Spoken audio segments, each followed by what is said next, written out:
एक बार एक गुरु अपने शिष्यों को प्रभावशाली व्यक्तित्व के ऊपर प्रवचन दे रहे थे। गुरु कह रहे थे कि दुनिया में दो तरह के लोग होते हैं।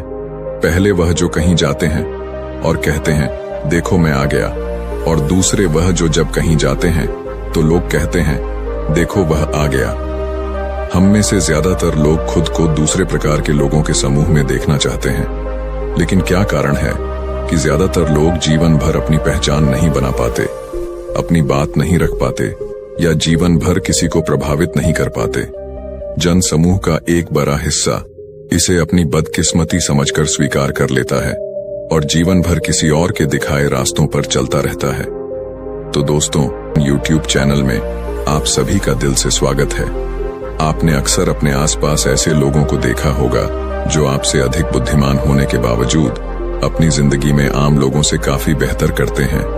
उन्हें देखकर आप यह सोचने पर मजबूर हो जाते होंगे कि आखिर ऐसी क्या चीज है जो इन्हें इतना सफल बनाती है, और सबसे महत्वपूर्ण प्रश्न कि क्या उस कला को आप भी अपने अंदर ला सकते हैं।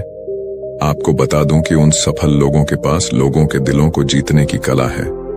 सफलता के शिखर पर यह लोग ऐसे ही नहीं पहुंचे, उन्होंने हर मोड़ पर लोगों को अपनी बातों से प्रभावित किया है और उनके विश्वास को जीता है। आप लोगों को यह जानकर बहुत हैरानी होगी कि यह कला हर कोई सीख सकता है और अपने आप को सफलता की ऊंचाइयों पर पहुंचा सकता है। इसके लिए आपको कुछ बातों को अपने जीवन में उतारना होगा। इन बातों को अपनाकर आप लोगों को प्रभावित करने में महारत हासिल कर पाएंगे। अधिकतर लोग इस कला को सीखने के लिए जीवन भर अलग अलग लोग से सलाह लेते हैं, लेकिन बिना किसी अनुभवी व्यक्ति के वह अक्सर इसे सीखने में असफल रह जाते हैं। गुरु यह सब बोल ही रहे थे कि तभी एक शिष्य खड़ा हुआ और बोला, गुरुदेव, मेरा एक प्रश्न है। मुझे समझ नहीं आ रहा कि मैं कैसे लोगों की भीड़ में अपनी एक विशेष पहचान बनाऊं। आखिर हम कैसे सैकड़ों की भीड़ में अपना एक अलग स्थान बना सकते हैं, और कैसे हम अपनी सकारात्मक छाप अपने आसपास के लोगों पर छोड़ सकते हैं। क्या इसका कोई समाधान है? गुरु ने उस शिष्य को बैठने का इशारा करते हुए कहा, तुम अकेले नहीं हो जो इस समस्या का अनुभव करते हो, बल्कि अधिकतर लोग आज इसी समस्या से जूझ रहे हैं। हो सकता है आप लोगों को इसका समाधान बाहर से देखने में बेहद मुश्किल लग रहा हो, लेकिन अगर आप ठीक से देखेंगे तो पाएंगे कि यह काम आप में से हर व्यक्ति कर सकता है। आपको बस जरूरत है कि आप यह 9 बेहद जरूरी बातों को ध्यान में रखें। इन 9 बातों में सबसे ऊपर आती है आपकी मुस्कुराहट। जी हाँ, हमारे पूरे व्यक्तित्व की शुरुआत ही हमारी मुस्कुराहट से होती है, लेकिन यदि कोई व्यक्ति बिना परिस्थिति को समझे इस मुस्कुराहट का उपयोग करता है तो यही मुस्कुराहट उसके व्यक्तित्व को रूखा बनाने में ज्यादा देर भी नहीं लगाती। इसके अलावा मुस्कुराहट केवल एक ही प्रकार की नहीं होती। अलग अलग प्रकार के अवसरों पर हमें एक अलग मुस्कुराहट देनी होती है जो उस अवसर के संदर्भ में सटीक बैठती हो। हमारी मुस्कान सच्ची या झूठी और प्रभावित करने वाली या मजाक उड़ाने वाली भी हो सकती है। मुस्कुराहट के बारे में एक सबसे जरूरी सीखने वाली बात यह है कि मुस्कुराहट बेहद जल्दी हमारे होठों पर नहीं आनी चाहिए। इससे लोग हमारी बातों को गंभीरता से नहीं लेते। आपको अपनी मुस्कुराहट को थोड़ा समय देकर अपने चेहरे पर लाना चाहिए, जिससे सामने वाला व्यक्ति समझ पाता है कि आपकी मुस्कुराहट का वास्तव में क्या अर्थ है। संक्षिप्त में कहे तो किसी भी व्यक्ति को देखने के कुछ क्षणों बाद ही मुस्कुराहट हमारे चेहरे पर आनी चाहिए। इससे सामने वाले व्यक्ति को लगता है कि यह मुस्कुराहट सच्ची है और आप वास्तव में उसे देखकर खुश हुए हैं। जल्दबाजी में आई मुस्कुराहट आपके धैर्य में कमी को दिखाती है, जिससे सामने वाला व्यक्ति आपकी बातों को गंभीरता से नहीं लेगा। दूसरी चीज है हमारी आंखें। अक्सर जब लोग किसी से मिलते हैं तो वह अपनी आंखों पर ज्यादा ध्यान नहीं देते। हमारी आंखें वह जादुई अंग हैं जो सामने वाले व्यक्ति से बिना एक भी शब्द कहे उसे अपना मुरीद बना सकती हैं। लेकिन उसके लिए आपको इस जादुई अंग का सही से उपयोग करना आना चाहिए। नजरें मिलाना हमारे सच में अक्सर आंखें दिखाने के बराबर माना जाता है। बहुत से लोगों का यह मानना है कि किसी की आंखों में आंखें डालकर बात करने का अर्थ उस व्यक्ति से असमान पूर्वक तरीके से बात करने के बराबर है, लेकिन यह धारणा एकदम गलत है। बल्कि किसी से नजरें मिलाकर बात करने से हमारी बात ज्यादा प्रभावशाली होती है। जो लोग अपने सामने खड़े व्यक्ति की आंखों में देखकर बात करते हैं वह लोग अपने सामने खड़े व्यक्ति को प्रभावित करने में ज्यादा सफल होते हैं। इसके विपरीत वह लोग जो आंखों से आंखें मिलाकर बात नहीं करते, वह लोग सामने वाले पर उतना बेहतर प्रभाव नहीं छोड़ पाते। तो हमारी दूसरी तकनीक यह है कि जब भी आप किसी व्यक्ति से बात करें तो उससे नजरें मिलाकर ही बात करें। इससे उस व्यक्ति को यह एहसास होगा कि आप उसकी बातों में बेहद रुचि ले रहे हैं और वह व्यक्ति आपसे बात करने के लिए हमेशा उत्सुक रहेगा।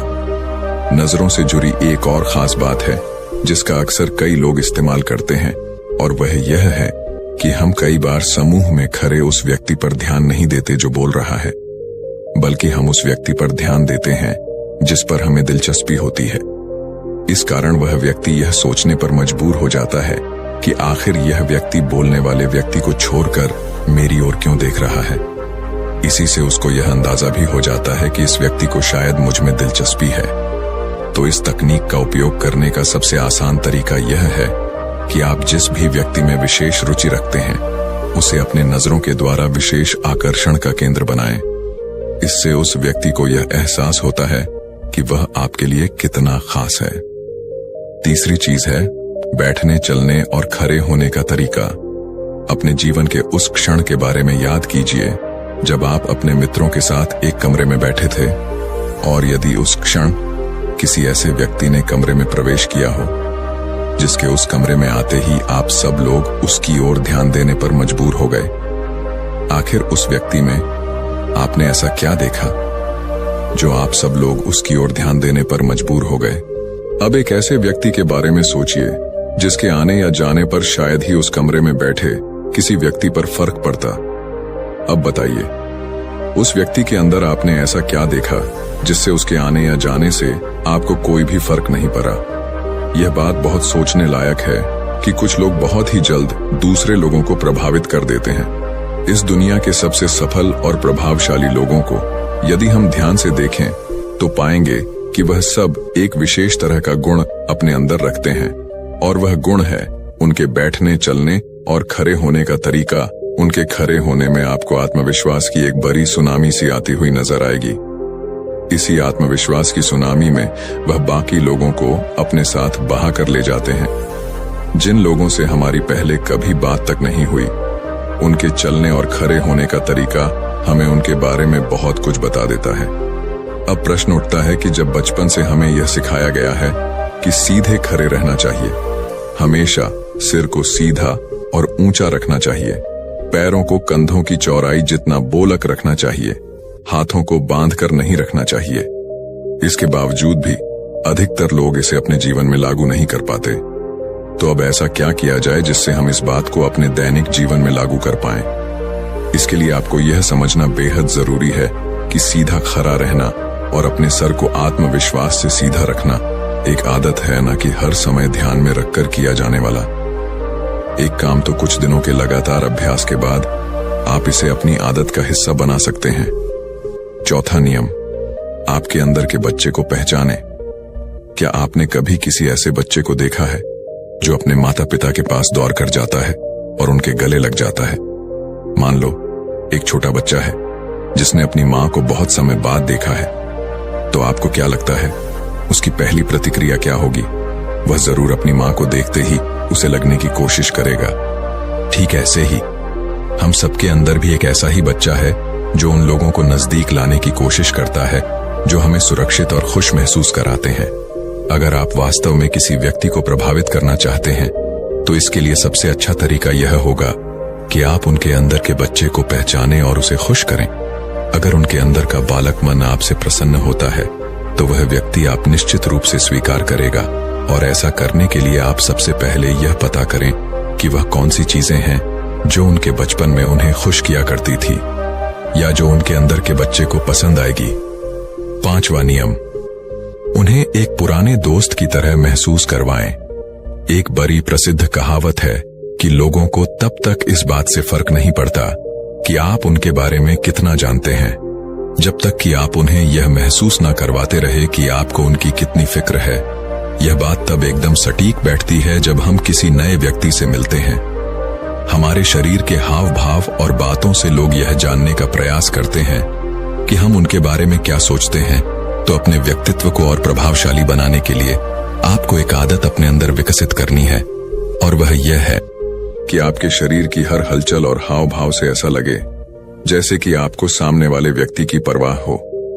जैसा कि आप सबको पता ही होगा कि जब हम किसी नए व्यक्ति से मिलते हैं तो हमारे दिमाग में सैकड़ों प्रकार के विचार चलते रहते हैं।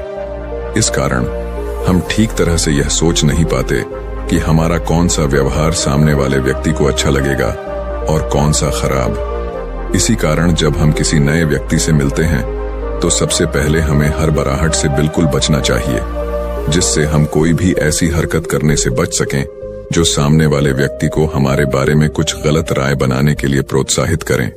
इसके विपरीत कुछ लोग ऐसे भी होते हैं जिनके साथ हम बहुत सहज होते हैं। वो लोग हमारे सबसे करीबी मित्र होते हैं। हम जब अपने किसी करीबी मित्र से मिलते हैं तो हमें बिल्कुल भी घबराहट महसूस नहीं होती। हम एकदम ध्यान से उनकी बातें सुनते हैं और बिना किसी घबराहट के अपनी बात उनसे कहते भी हैं। इसके अलावा हमारा शरीर और दिमाग भी पूरी तरह से उनके साथ होता है। यहीं से हमारी अगली सलाह निकलती है कि जब भी आप किसी नए व्यक्ति से मिले तो अपने दिमाग में यह मानकर चले कि वह व्यक्ति आपका एक पुराना मित्र है। वह पुराना मित्र जो अब कई वर्षों बाद आपसे मिला है। इससे आपके अंदर की सारी हड़बड़ाहट अपने आप ही दूर हो जाएगी।